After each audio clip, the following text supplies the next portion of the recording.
Hello everyone, welcome to my channel. I hope everyone is having a wonderful day. Before starting the video, please go ahead and hit the subscribe button and give this video a like up. Young and the Restless. Phyllis's obsession with Billy explodes. Chancellor Chaos Young and the Restless sees Phyllis Summers, Michelle Stafford, going off the rails. And she may actually be channeling Billy Abbott, Jason Thompson, while simultaneously targeting him with this whole new Chancellor obsession that she's got.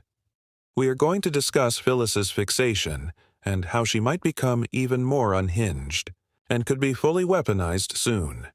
Young and the Restless. Phyllis loses it. All right, so right now Phyllis wants one thing, and that is Chancellor Industries. First, she was all about Abbott Comm, and she couldn't wait to get back to work after that awful kidnapping ordeal with Sharon Newman, Sharon Case.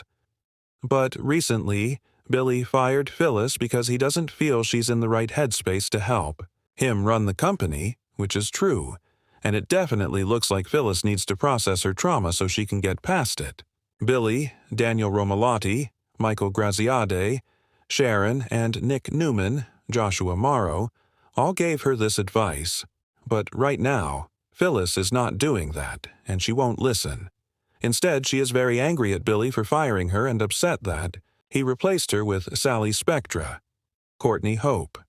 And now, Phyllis has invented this long con that she thinks Sally was running to replace her in Billy's life.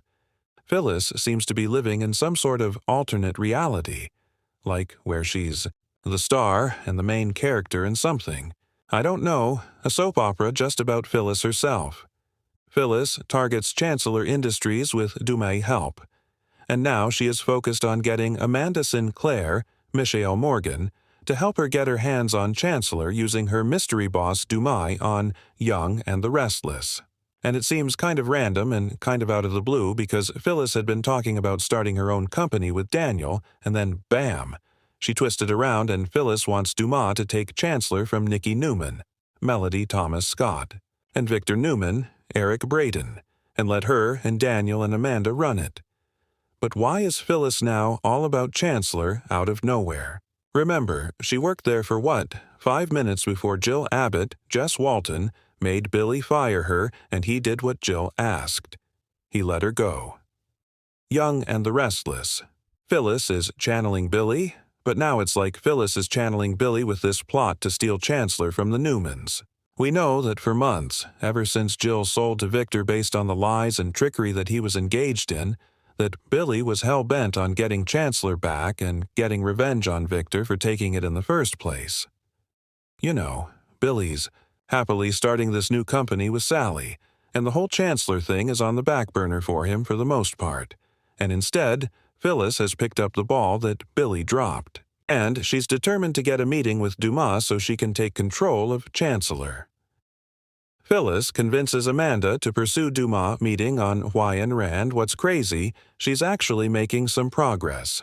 When Phyllis first approached her good friend Amanda, who of course works for the mystery man, she told Phyllis no. Amanda was completely against it. She told Phyllis that she already tried to pitch her to Dumais and he was not interested. Then we had Phyllis telling Amanda, "Oh, we can run it together." And Phyllis tells Amanda that her being a lawyer is boring and they should do this instead. And this week, improbably, Phyllis convinces Amanda to take her to D.C. with her and try and push forward this meeting with the faceless guy that they're still not showing us, which is insanely slow writing. Anyway, Phyllis actually got Amanda to agree, and Phyllis said, he can remain anonymous, and she and Amanda can be the new faces of Chancellor. And so now Phyllis has packed a bag, and she bought a first-class ticket. So, I actually wonder if she will be the first one to see his real face and see if it's Kane Ashby or Brooks Prentice or whoever. I don't care as long as they just reveal who it is. And Phyllis is certain she can dazzle the billionaire businessman, and she told Amanda that her boss has never met anyone like her. Well, depending on who he is, he's probably actually met her. Young and the Restless. Is Phyllis's Chancellor plan healthy or destructive? So, Against all odds, and in the face of the fact that she's not even stable right now, Phyllis is actually making headway with this crazy idea of hers. But it's not healthy. It's not. And there's a good chance it may end in disaster for both her and Amanda. We know, of course, Phyllis still hates Victor for the Marco Annicelli stunt, but that grudge has long since been pushed by the wayside. It doesn't even seem active. She hasn't mentioned it in forever. Phyllis also has no particular beef with Nikki. I mean, heck, they even buried a body together a few years back. Turns out it was still alive. But, hey, the intent was there. So, why is Phyllis all hyped up about getting her hands on Chancellor? It's not about revenge on Nikki and Victor. It's about revenge on Billy and Sally by Phyllis taking the revenge that Billy really wants and the company that he really wanted to get back. Phyllis is lashing out primarily at Billy at this point. His rejection hit Phyllis when she was at this low point.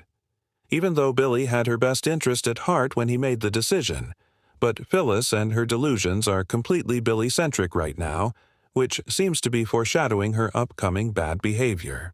Plus, she has such an attitude about Sally. Phyllis's unstable state and potential weaponization on Young and the Restless. Also, there's just no telling what Phyllis may do. And now that Amanda has agreed to try and get Phyllis a meeting with Dumas, she might actually have a chance to run Chancellor. But if he's as smart as they say, hopefully he'll shut down Phyllis, because putting her in charge of a massive corporation while she's in this manic state, it's a terrible idea. Even on her best days, without being furious at Billy and others, Phyllis is chaos personified, and right now she is spiraling. She can't get her head on straight. She's in denial that she's suffering PTSD. She needs a reality check. She needs a sanity check, some therapy, not a new job. We know from Y&R spoilers this week that something big goes down at Nikki's party, and Dumas sends a message to all of Genoa City. I just wonder if in some bizarre way, Phyllis is the one who delivers the message on his behalf. Sort of a vengeful warning of what's to come. I mean, if Dumas does want to punish certain people, and if, for instance, Billy is on his hit list, then empowering Phyllis is certainly one way to go. Young and the Restless, Dumas weaponizes Phyllis? We'll see if Dumas weaponizes Phyllis and sets her loose on his enemies, because she can certainly be destructive. In the long run, though, it's a bad idea. Billy wasn't trying to hurt Phyllis, and Sally certainly wasn't aiming to take her job. But you can't tell Phyllis that. We may soon see her on a full-blown revenge spree against Billy, against Sally, against others. Right now, Nick and Danny are already worried about her, so they may try and intervene and get Phyllis some help, but it is doubtful she'll take it. Instead, she may become the most dangerous weapon in Dumas' arsenal. Amanda wouldn't knowingly sign Phyllis up to be used like that, but we also know that she's not going to listen to Amanda when push comes to shove. The whole thing with Chancellor and Dumas could end up being Phyllis' breaking point. But what I do see right now is that she's trying to steal Billy's thunder, get back what he lost, and rub it in his face. Will Phyllis succeed? Maybe. Is it what's best for her? Not one bit. In Genoa City, obsession is a currency traded more ruthlessly than stocks on Wall Street, and no one knows how to cash in on chaos quite like Phyllis Summers. Over the years, she's danced on the edge of revenge, redemption, and rebellion, often dragging the men in her orbit into the line of fire. But now, with her laser-focused attention back on Billy Abbott, Phyllis's obsession is beginning to spiral, threatening not just personal lives but the future of Chancellor Winters as well. Welcome to the storm no one saw coming. Buckle up. Phyllis isn't just stirring the pot. She's about to turn Genoa City upside down. Chapter 1. The First Flame. Reignited Phyllis had always had a complicated relationship with Billy Abbott. Their fiery past was a cocktail of passion and pain, betrayal and desire. But after years of trying to put it behind her, recent events have brought the dangerous duo back into each other's orbit. It started innocuously enough, Billy offering her a drink at society. They'd made polite small talk, each pretending to have moved on. But as the night wore on, sparks flickered beneath the surface. What should have been a casual exchange reawakened something long dormant in Phyllis. She began to study Billy, not just with interest, but with the precision of a woman plotting her next move.